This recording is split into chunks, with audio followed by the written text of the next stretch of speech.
Hi, I'm George Norrie, and welcome to our Coast to Coast AM YouTube channel. Have fun, tell your friends, and share us with everyone. You can also find us on Facebook, Twitter, Instagram, TikTok, and Coast to Coast AM's mobile app. And always remember to log on to our website at coasttocoastam.com for daily articles, the best paranormal information, and all you need to know about your favorite guests. And now you can become a Coast Insider directly through the Coast mobile app. We welcome our international listeners and even offer a free 2-week trial. So don't delay. Become an insider today. And welcome back to Coast. George Norrie with you this half hour. Ron Moorhead joins us, has traveled the world doing research on the unexplained, undiscovered, underexplored. He is recognized around this planet for the best Bigfoot Sasquatch audio recordings known as the Sierra Sounds. This is the website where you can learn about Ron's travels and products he offers and his continued research into the enigmas of the world. We've got that linked up for you at coasttocoastam.com. Ron, it was a pleasure seeing you in Everett, Washington at our live show. How have you been? I've been great, George. How have you been? Good. How did you get involved in hunting down Bigfoot? Well, I got involved with a hunting group that has actually been hunting this Sierra Nevada mountains, about 8 miles in the wilderness, 8,400 feet elevation, and it's a very imposing place to get to, and they've been going there since 58. Anyway, they came out with a story, these two Johnson brothers, and they said that there's some kind of a monster up there, has a Bigfoot, and I got invited into camp because one of the guys, he got scared off, wouldn't go back, so I had to go back with him to appease the wives who were worried about the other guys, because there's about 5 of them involved then. I became the 6th, and that's how I got involved, and so we started taking tape recorders in because they kept coming back, and now that's more than one of them. And anyway, just basically at night when they come around, and very exciting times, really. It wasn't until 1974 when they started actually interacting with me while we were outside the shelter, which is unusual because normally they'd wait till we was inside the shelter. Very elusive, very, very elusive, very fast. So that's how I got involved, George, and it's been an exciting adventure. I'm honored to be with you tonight. Ron, what do you think this creature is? I think they're a type of hybrid. They definitely have a human component to them. That's been established now, I think, by my research and by the science that I've got behind it. And they're probably, I'm guessing that this, of course, we're all guessing because nobody really knows, but I think they're a product of alien intervention into the genome of a species on this planet. And probably older than human Homo sapiens like we are. I think they've been here, some of them anyway. They're not all the same, George, in my opinion. There's too many deviations in there. I've been all over the planet, like you said, and just every country has their own. Are the ones we hear so much about on the West Coast, Ron, in the Northwest, yes, are they much like the Yeti we hear about from the Himalayas? Not the ones I dealt with, no, and that's what I'm getting at. Is the Himalayas, they're all way up high, and they've been seen down low at low elevations, the ones I dealt with. And they do have a language, which we found out too. But that's very exciting because nothing's supposed to have language on this planet except humans, according to Dr. Lieberman at Brown University. So that puts a human component in them, as far as I'm concerned. And we had the studies done at Dr. Curlin did these studies in the late 70s, and the University of Wyoming. Yeah, he's professor of electroengineering to establish the sounds were indeed made at the time of recording that were not manipulated or changed or speeded up or slowed down. And it represented an animal over 8 foot tall, at least one little snippet did that he studied. So, yeah, the Sierra Nevada mountains between Lake Tahoe and Yosemite. That's where it all took place. Ron, are we still getting reports of Bigfoot sightings all over the place? Oh, yes, quite a few. In fact, they're coming out of the woodwork everywhere.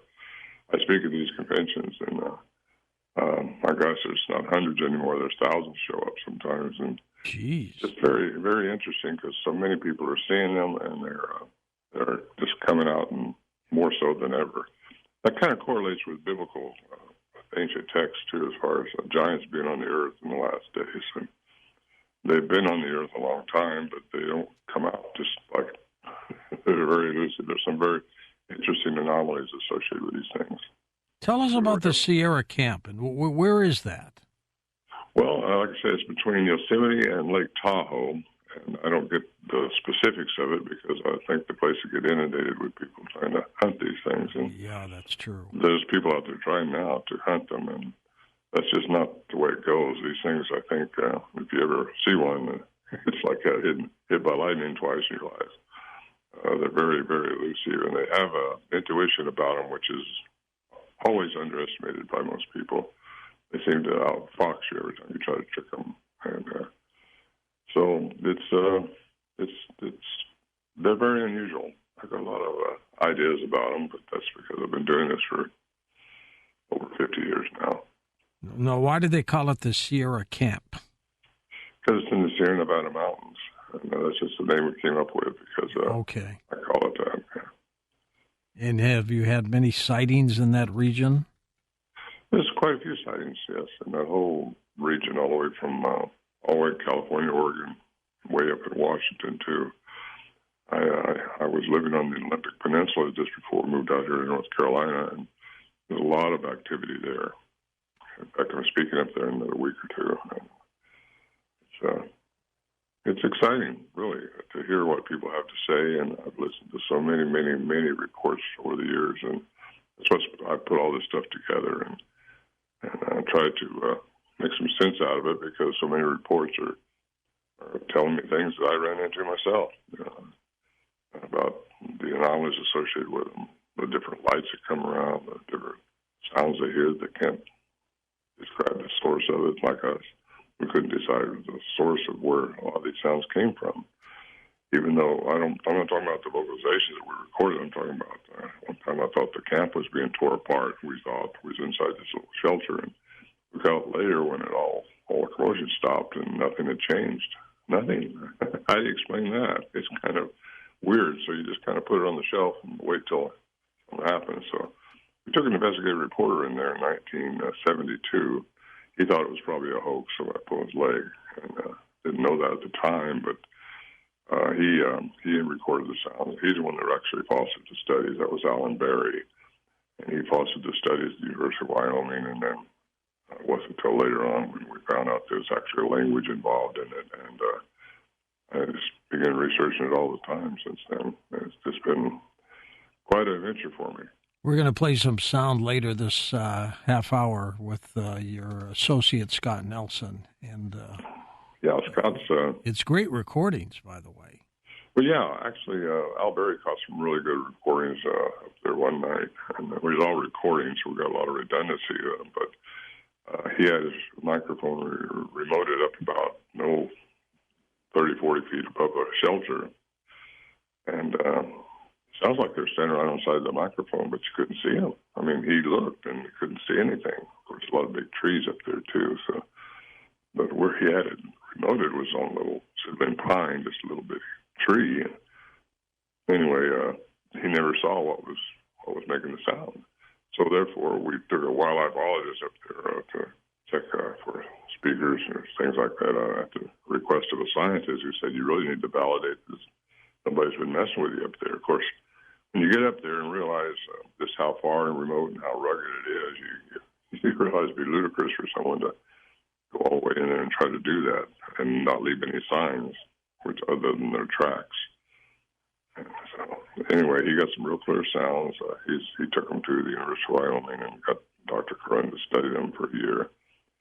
And he's a professor of electrical engineering. So those sounds, again, of course, I was told that maybe they have air sacs, and I think they do have air sacs, just like a lot of primates do. And the howler monkey can scream like that, and it's from air sacs. They can actually make the voice really protrude. These things have an amplitude that's just humongous. It's just big, and it jars you when you hear it. It almost shakes your shelter. How would you categorize their intelligence, Ron? Oh, I don't say this reluctantly at all. It's above ours, and I'm not really. Yes, it's not like an animal or an ape in the woods like so many people are looking for. And that's what stumps a lot of researchers. That's what's stumping science, because they have to stay within the classical science, and that's just not where it goes. It goes outside of that. And like Dr. Edgar Mitchell said, it takes classical and quantum sciences together to have clear perception. So that's right. it's kind of combine all the science that you got at your disposal, and that's classical science, which is Newtonian physics, but it goes outside of that. And we all have this ability within us that we don't exercise, or most people don't even know about. But it's into quantum science and how things happen. And I had to find out how Al Berry, who we took up there, he had a master's degree in science, and he said, you got to stay with science up here. If you talk about this strange stuff, you're going to get thrown out into the monkey farm or something. So, no pun intended there, but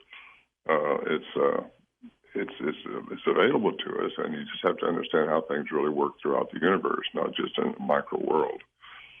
And that's where I get into the quantum theory of my research. Do you prefer to call them Sasquatch or Bigfoot? I don't even call them Bigfoot. I just call them big people or big giants, because they're very intuitive. They're very smart. They seem to be able to outfox you. They at least the ones we dealt with, because they're not all the same. I got to express that. I just don't believe they are. And most people will refer them to characterize them in comparison to the Patterson film, which was made of the Bigfoot walking in Bluff Creek, California, in 1967, because that's been pretty much established as being authentic. And these things I don't know what that was then, but it looked like a large female walking through the forest. Mm-hmm. It did. And ours, I think, are different. Their tracksways are different. We've had the same tracks up there, same configuration. How tall are they, Ron? Well, it depends on how old they are. We have a little one up there that's a little 9-inch track in the snow, and then we have big ones, which are, I don't like to say this, but I got to. It has to be over 12 foot tall. 12 foot tall? Wow. Had a 25-inch track and had a 13-foot between the tracks, and it wasn't running. So why we couldn't see that, you just don't, I don't know. I mean, I think they have a way, and I think scientifically it's been established that antimatter exists, and they have a way of going out of our perception when we see within limited light's range. So I wrote about all this in my book, Voices in the Wilderness, and it's not all this. This is where it led me to, though. And so I'm very fortunate. But you believe there's something extraterrestrial to them? Well, the ones I dealt with, yes, I do. I do. Either that or they just really evolved over the eons of time. But I don't know what gave them their consciousness, their ability to do what they do. Because if they can really go out of our perception to another dimension, which I think they have a way of doing that. I've reviewed and talked to so many people that said they saw them disappear. Well, that doesn't make any sense. Nothing can just disappear, and we see it all, right? If you can't see it, it don't exist. Well, no, it can exist. It's called antimatter. It's the direct exchange between energy and matter. And I think if they can find the frequency, you can change anything, according to Einstein. So that's what they do, in my opinion. I found defined trackways. I've had reports of trackways just disappearing, just stopping. And, you kind of put those on the shelf until you figure it out. And I think I've got it figured out how it happens through science. It's quantum science. Not that we should, Ron, but how come we just can't capture one? Well, first of all, you can't see it to get captured. But they're fast. They're very fast. They outfox you. I don't know that anybody's ever going to capture one unless you accidentally see it and shoot it in the head.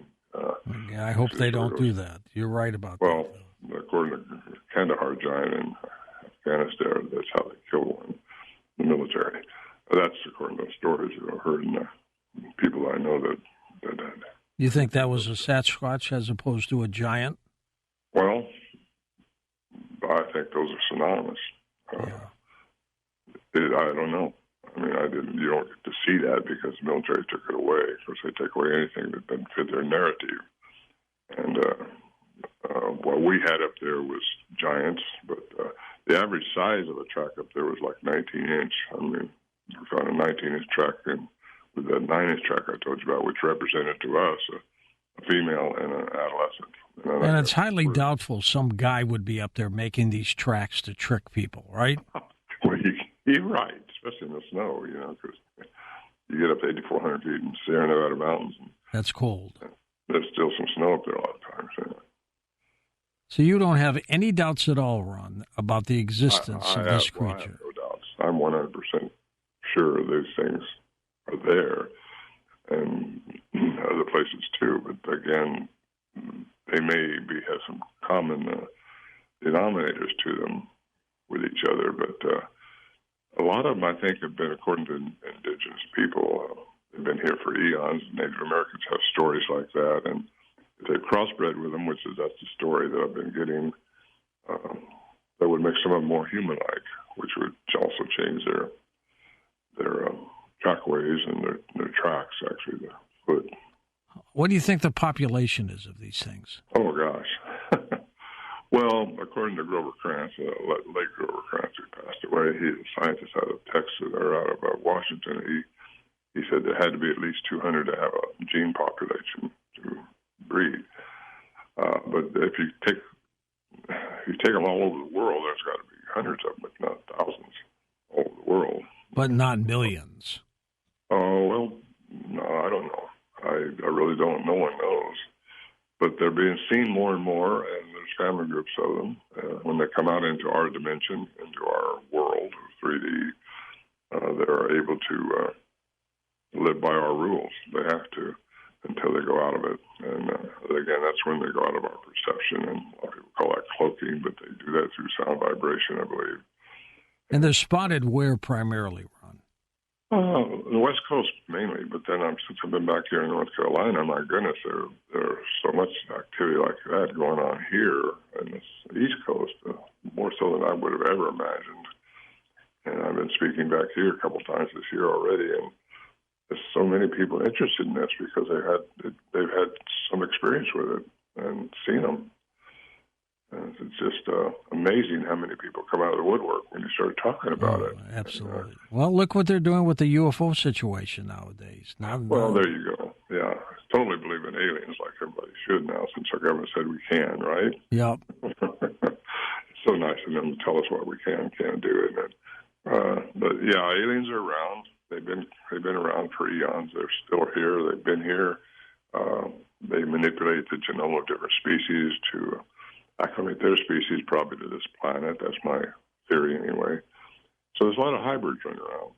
And there's a lot of hybrids that you'd never know the difference between them and you or me. All right, hang around here with us, Ron. We're going to bring Scott Nelson in a moment and talk with him about some of these audio clips, of these incredible audio clips of what could be Sasquatch. Ron and Scott, welcome back. Hello, George. Good to have you with us. How often are you in Missouri? Well, I'm in Missouri continually. I live here in Missouri. I will be in St. Louis in another week or so. I'll be. Well, I have good connections in St. Louis. Good thing. How did you get involved in the Bigfoot hunt? Well, it was by accident. I had my son at school with me one day, and he had to do a report for school. He was 12 years old at the time, and so, like all 12-year-old boys, he wanted to do it on either Loch Ness Monster, UFOs, or Bigfoot. So we began to Google it, and I stumbled onto these sounds on a website, and I recognized them as language immediately. I told him, Stephen, there is language in these sounds. And, of course, he said, no, Dad, it sounds like apes fighting to me. And I said, no, Stephen, we have to slow this down like Dad used to do in the Navy. And that's what began my search for Ron. After a few days of detective work, I finally found him. And in a matter of 2 days, I had the tapes in my hands. And these are called the Sierra Sounds, right? Yes, which I refer to as the Barry Moorhead tapes. Truly remarkable. By the way, I spent 9 years in the Navy myself. Thank you for serving. Well, thank you, shipmate. We're going to play some of these clips, and I'm going to have you do some analysis for us and tell us what we're listening to. And we'll play it regularly, and then I think we can play it back slow. Is that the way you want us to do that? Sure. Sure. Yeah, absolutely. All right, let's start with our first one, and listen in, folks.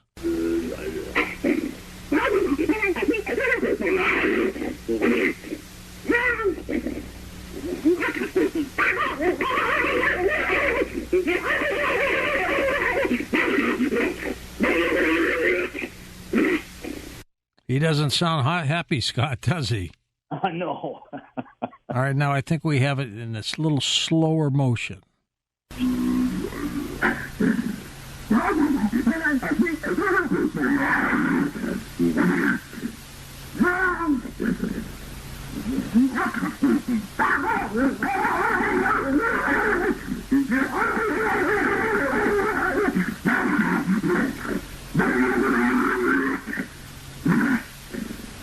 In your opinion, Scott, based on your professional expertise, what did we just hear? Well, you heard language. You heard essentially all of the characteristics of human language are evident in just that clip alone. And of course, we with all of the tapes, with both of the tapes, the Barry tapes and the Moorhead tapes, we have almost 90 minutes of this. But as far as the characteristics of language, the elements that you have there, first off, you have phonemes, articulated phonemes. What that means is a single sound that are articulated in language, okay?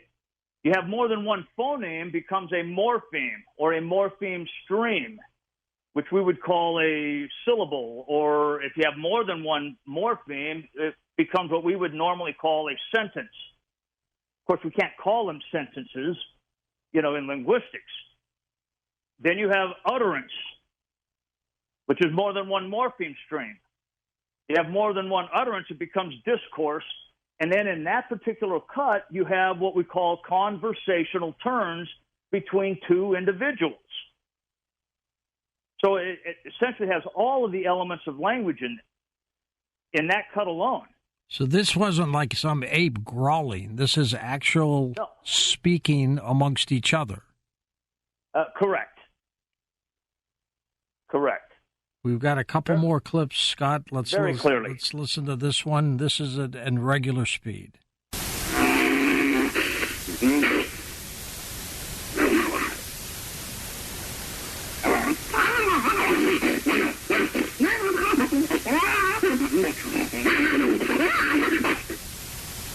All right, now let's listen to it in slow speed.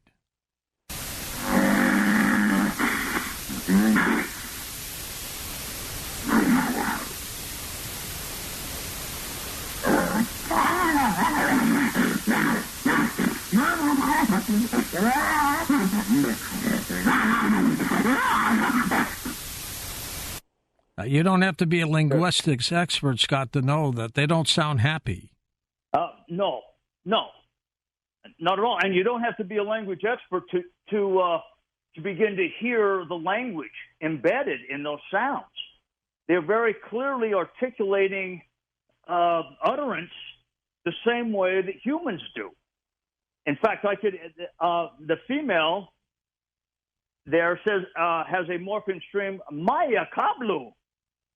And then the male comes back, Vananu, Hawa Nagibash. This is very clearly a language. That is truly remarkable. It truly is. Tell us the history behind the recordings. Well, Ron could probably tell you a little bit more about that, but I think those clips were recorded by Alan Berry in 1972. And then Ron has a very good recording that was done in 1974, in which they were a little bit different from each other. Because in Ron's, the creatures are actually trying to slow their language down in an attempt, I believe, to communicate with the humans. But yes, these were done almost 40 years ago. Why do you believe these aren't hoax? Hoaxes? Oh, there's no evidence whatsoever of that. In fact, when I was sitting in my classroom that day with my son, I came to three conclusions. First off, it was a language, very clearly.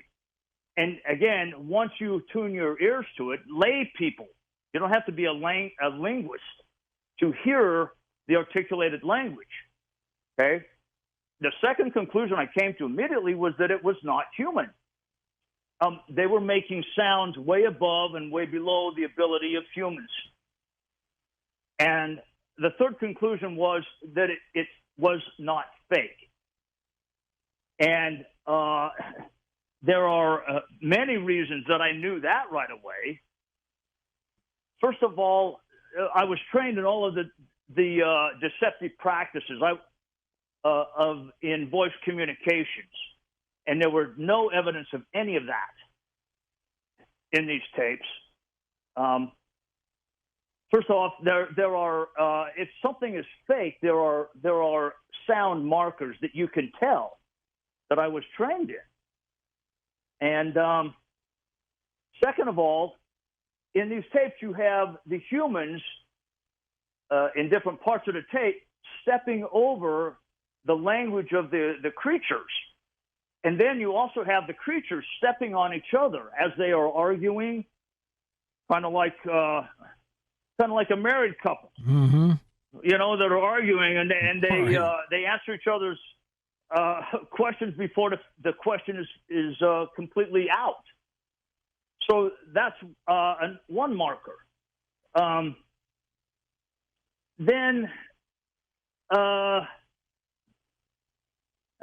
and at the time, I didn't know. When I first found Ron and Al, I told them, I know these are not fake. And then that was when I found out that Dr. Curlin from the University of Wyoming had done a whole paper in 1978 on why these tapes are not fake.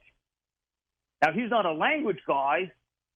He's a sound specialist, which I am not. But you're the language guy. I'm a language guy. Exactly. But I knew from, again, as you say, my professional experience that they simply were not fake. Will there ever be a way, Scott, where you can break that language down and somehow convert it to English and know what they're saying? No. And that becomes the problem of translation versus transcription. Right. Okay, yeah. Translation, and by the way, this was Ron's mantra from the very beginning. When I first got involved, 15 years ago, he continually harped on these. Scott, what were they trying to say to me? So finally, I convinced him. I said, Ron, we don't know. There is no way to translate this language without sitting down with the creatures or the speakers and confirming, okay, what did you mean by this morpheme or this word? There's no way to translate something. Yeah. This is what's... You have no basis. Correct. Could you determine if they were angry or excited or anything like that just from the sheer speed and volume of their speech? Well, so much of as far as the prosody of the language, prosody means the speed or rate of deliverance. Almost all of their communication when they're speaking to each other is very, very fast. That's why it sounds like apes or coyotes fighting. Yeah. To the layperson. So that's very natural for them. I believe so. But yes, we would have to. These would be presumptions to say, Well, they sound like they're angry at each other. When you first heard the tapes, Yes. did it shock you? Oh, I was shocked out of, yeah, absolutely. I couldn't speak for a while. My son looked at me and said, Dad, what's the matter? And I said, son, there's language. There's language here. So, yes, I was shocked for several days. It changed everything for me. What does your son say about this now? Oh, he actually had, because Stephen has been on 5 of my expeditions up to the Sierra camp with Ron. Ron and I have been on 10 expeditions up there. 10? You're hooked. You're hooked, aren't you? Oh, absolutely. Absolutely. Yes. So Stephen now he's begun to speak at conferences with me because he's been on that mountain. He's had experiences. Have you ever seen one of these entities or creatures, Scott? Yes, but for a long time I didn't talk about it. It was not up on the Sierra camp. It was here in Missouri. I was with a girlfriend at the time. And the reason, George, that I don't talk about that much is because it almost sounds presumptuous of me to say that I actually saw one, because there are researchers that have been doing this for 40 years. And have seen nothing. And have never seen anything. I happened to be in the right place at the right time. One ran across the road when I was taking my girlfriend at the time down to where me and Stephen had experiences, and it shocked the hell out of both of us. And so, yes, I will come out now and say that, yes, I have seen one. But you haven't seen any at the Sierra camp yet? I have not. Okay. Yeah, Ron has seen it, I would guess, plenty. He has seen much evidence, certainly. We'll be bringing him back when we take calls with both of you at the top of the hour, Scott. It's truly remarkable. Yes. I mean, is there any way to determine the mood of what these creatures were like? Well, we have to associate them with the mood of humans when they speak in conversational terms. So, again, it would all be presumption. But, so much of these creatures' language is so close to human language, articulated by, it must be articulated by the same apparatus that humans have, namely the tracheal tree, the vocal cavity, the tongue, the lips, the teeth, that their inflection is so similar to humans. In other words, question and answer inflection. You can very clearly hear it. That we also can assume that their inflection, when we hear it and say, my God, it sounds like they're mad at each other, we almost have to say, yes, they were mad. They were having an argument about something. They were fighting about something, probably fighting about the humans that were around there. Yeah, I believe so. Ron, the audio clips we just heard last hour with Scott, can you tell us a little bit about them? Yeah, those particular ones were recorded by Alan Berry in 1972. He had his mic remoted up above the camp a little ways, and who knows, like Scott says, I'll be just guessing what they were arguing about. It might have been who's going to put salt and pepper on us. I don't know. We didn't know if we was going to be eaten or what. We always. How close do you think he got to them when he recorded these? He was, how close was he to them? The microphone is about 30 to 40 feet above the shelter, remoted up there. And there's some huge trees right around there. And we kind of figured they were behind those trees, or there's also some huge boulders just up a ways from there, which they may have been behind those. Found tracks before behind those boulders, but the tracks are hard to find right around the camp. There's so much pine needles and stuff like that. So unsure where they were at the time. He didn't see one that night at all. In fact, he never saw any glimpses or anything like that sort of test. But because of Dr. Curlin's report, we know that one of them represented an animal over 8 foot tall, according to compared to the humans, anyway, the vocal mechanism.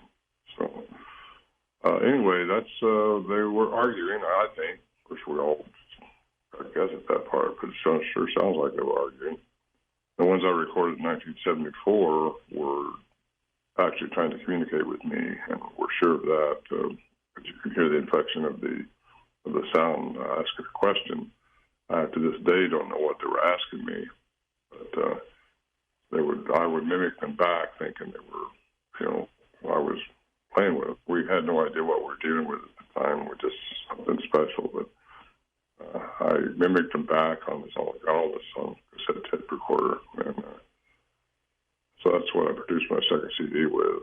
And quite an exciting night. That's the night I got to see one, and he was screaming from behind us up there, and that's what they call the samurai cry. And I saw him streaking down by us, probably 50 feet away, maybe 50 yards away, quite a ways. But it was moonlit night, bright. And there was an adolescent and a female, we think, down by the creek, and that's where he was headed for, because they were the ones mainly sounded off. And we say adolescents because the voice sounded very small. And it sounds almost like she was coming down on him for getting too close to the, of course, this is all my guesswork, too close to the humans.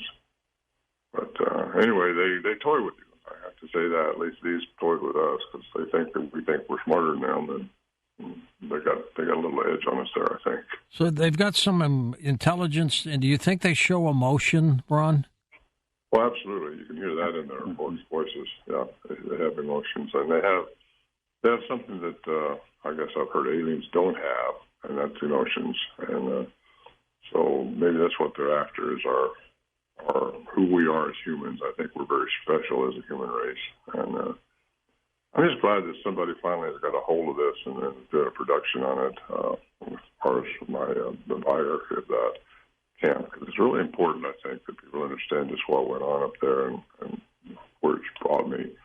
And the guys involved, 3 of the guys have already passed away. There's only 3 of us left. And it's just important that the story gets out before You're all gone. We're all headed for something, George. All right, let's take some calls with both of you. Feel free to jump in anytime, Ron and Scott. Let's start with Brian and Kent, Washington. Start us off. Hey, Brian, go ahead. Hi, Ron. What do you think of Dr. Matthew Johnson's theories that they're extraterrestrial, a being of light, and an interdimensional shapeshifter? Well, that's pretty good analysis, I think, of what he thinks. I got to say that I pretty much fall in line with that, because he's, what I've experienced, as far as shapeshifting goes, energy can transfer.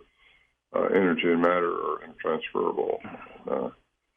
So, yeah, they could be, but they're not all the same. I've been with Matthew a few times out in the wilderness, and he believes everything he says. He's a genuine person like that. So how he knows that, I don't know. I've never been told that myself by one of these things, which I wish they'd talk to me like that. But he's an honest person, I believe. And as far as shape-shifting goes, that gets back into a place in Utah, the Skinwalker Ranch, because if energy and matter are transferable, if you find the frequency of anything, you can change its matter, according to Einstein.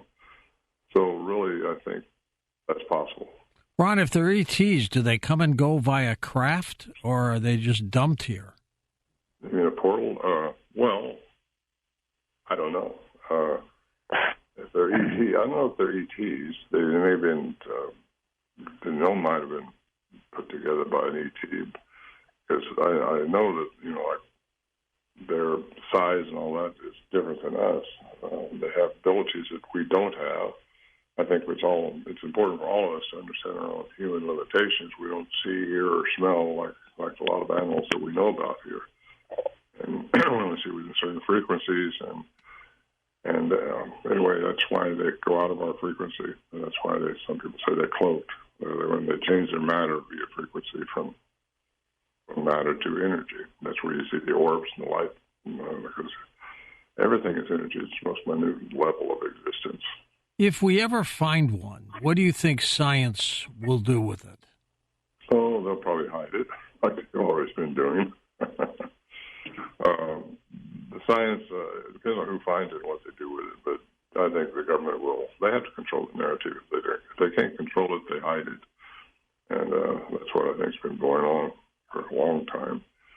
You got a lot of reports of Mount St. Helens when it blew that they found some bodies up there. Because when they're in our dimension, our third dimensional environment, they have to live by our third dimensional rules.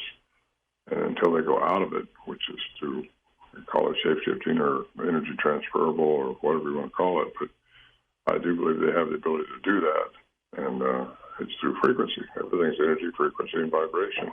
And so, yeah, the government, I believe, totally knows about these things, but they can't control it. So they hide it and make fun of it or something like that.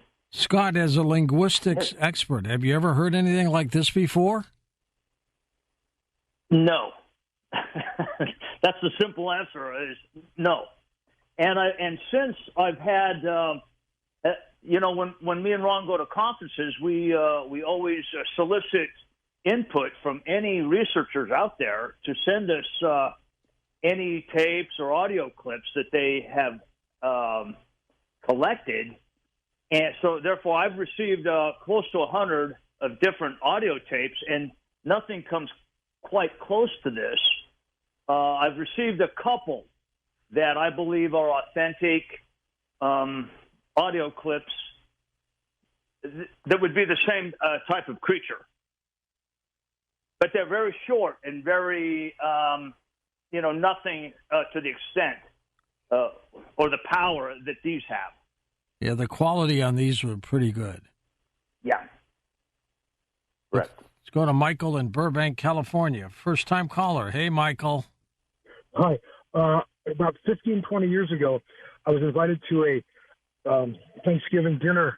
Our friend, they were booksellers, and they had a big warehouse. And the one fellow rented one of the floors to a fellow from Tibet. His name was Sering. And after the dinner, I kind of talked to him for a while. And he said he was from Tibet. I said, well, have you ever seen any Yeti? And he says, well, of course. And he said he grew up in a very small village, and that he said there were basically two types. He said in the morning, right before dawn, they would walk down the center of the village road. They had like a route they would take. But these were the small ones. He said they were about 8-9 feet tall. And we'd see them, he said, almost every day in the morning and then in the evening coming back. But he said you had to be very, very careful if you went really deeper into the mountains, because he said there was the big ones.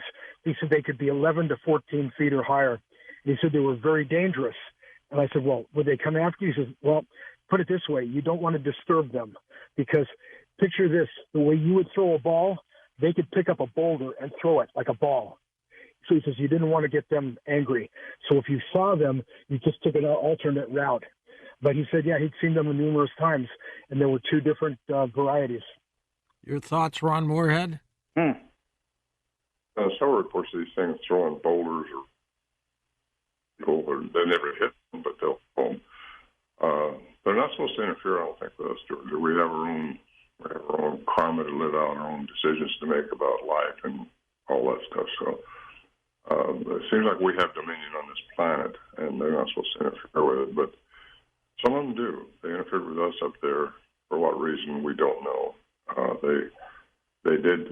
We had one experience of rock throwing up there, but it was one of the guys coming in from a different direction, and he said he had these big rocks. Do you remember the original Star Wars movie? Sure. Remember Chewbacca? Oh, yeah. He looked like a Sasquatch, didn't he? Well, I think they probably copied him from a Sasquatch. I think so, too. But throwing rocks is something they do, I think, just to kind of warn you or to get you away from wherever they don't want you to be. So this guy didn't come in that way anymore, but up at our camp. Then Alan Berry and I went to meet some guys that claimed they had been having some sightings and things in Northern California further. And we had a rock thrown by us up there that night, just really fast, just like an arrow going by, and it hit this big tree. And we found it the next morning. But these guys that took us there, they left. And I'm telling you, it was way back in the woods. And something had to catapult that with massive strength to go as fast as they did and hit that tree like they did. Didn't see a thing. Ron, Yeah. do you remember that? Remember the day that you were out? You had gone on a hike by yourself, and you had some weird visions while you were out there. And me and Stephen were back in camp. Remember, I had that rock that was thrown at very high, very high speed that hit the tree that I was leaning up against and bounced off. Yeah, that was. Rocks. Yeah. I've never heard of the Yeti being that big, but I know there was a geographic expedition went up above Bhutan up there into the Himalayas and found bipedal tracks in the crusty snow. I got a geneticist to take some eDNA, which is environmental DNA, and she studied it. And this is all on film, by the way. I haven't seen it but once since then. But she claimed there was a human component in it, and that kind of shut it down. But anyway, that's putting the human component back in them, which I think they all have. However, what made us? You know, it wasn't. We're hybrids ourselves. You know, something created us. Something changed our telomeres. Something changed our who we are from the troglodytes, in my belief. Ron, I think we chatted when we were in Everett at our live stage show about some of these people who are hoaxers, and they, you know, get costumes of Bigfoot, stuff it with deer meat, and try to convince people it's a dead Bigfoot. Got to be frustrating, huh? Well, I talked to Mike. I know him too, and you know, I'm not as quick as to judge him like that as Scott is, but if it's inside the human range, it needs to be checked by a professional sound engineer, and that's what I suggested to Mike. I said, until you get somebody professional behind it, you're going to not know if it's been manipulated or not, and that's what we had with the Sierra sounds, and that's what makes them credible. And until that happens with Mike, he's probably going to have this issue coming up because what he recorded as sync was in the human range, and that's kind of puts it as a possibility of a hoax. And Scott, he attacked you just because you said you didn't think it was real? Yes. Yes. And did a half-hour, 45-minute YouTube video on it. Is it still out there? I don't know. Yeah, I stopped bothering myself with him long ago. And, in fact, when I'm asked to do conferences, one of my first questions is you're not having Mike Patterson speak, are you? Because I won't have anything to do with that guy. Ron, what projects are you working on these days? Well, very fortunate to find a production company I've known for years, and they're producing my biography and the story of the Sierra Camp, which I think is a long time coming. Oh, great. And, yeah, we're just in the middle of trying to raise more money for it. They put a lot into it themselves, and a lot of blood, sweat, and tears goes into this. But they want to reproduce what's happened up there, and I'm glad for it. It's just people want to contribute to it. They can go to Indiegogo. That's what it is. INDIE-GOGO. When it's complete, what's the venue? How can people see it? Yeah, I think it's going to be released on film, probably in big screen, let's say. So it should be an exciting documentary. And how about you, Scott? What's new for you? Well, I'm still in the process of writing a book that people have begged me to do for years and years, including Ron. And so that's coming to fruition. I expect it to be done early next year. And at least we have a title for it. And that would be? Discovering the Language of the Green Man. Of the Green Man. Yeah. Interesting. That goes back to a reference back to European mythology of the wild man of the forests in Europe, which is very well documented with carvings in cathedrals, etchings, medieval etchings, etc., and which was very well documented by Dmitry Bayanov, a very good friend of both Ron and I, who was all in on the fact that these creatures are not, just big gorillas. These creatures are sentient beings. And he's the one that documented. He wrote a whole book about the Green Man and the Wild Man of Europe, going back for hundreds of years. What's the mentality of shooting them when they don't attack you? We're warrior species. That's who we are. And people kill things they don't understand. And the mentality of thinking that, or they just want to get the $1 million shot and try to bring one in. But if you go all the way back to Daniel Boone, he's got a whole story about shooting one here in the... A Sasquatch? Yeah. And it's written. He said he shot it. He ended up shooting it in the head to kill it because it had his son. And he said he had to cut it open to find out why his other bullets didn't work, and it didn't have ribs. It had a solid chest. And that's one reason. Even though giant in Kandahar, they say they shoot it in the head before it would come down. So that may be one reason. They're just made a little different and made for who knows what reason, other than the service. I don't know. It's all guesswork at this point. Ron, with your website, can people email you? Yes, they can get a hold of me through that. RonMoorhead.com, 10.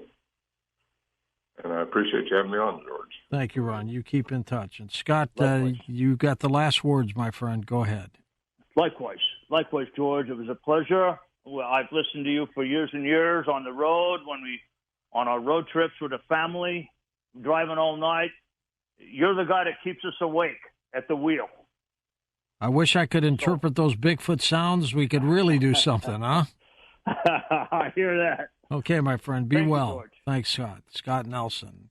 The sounds were incredible. They absolutely were.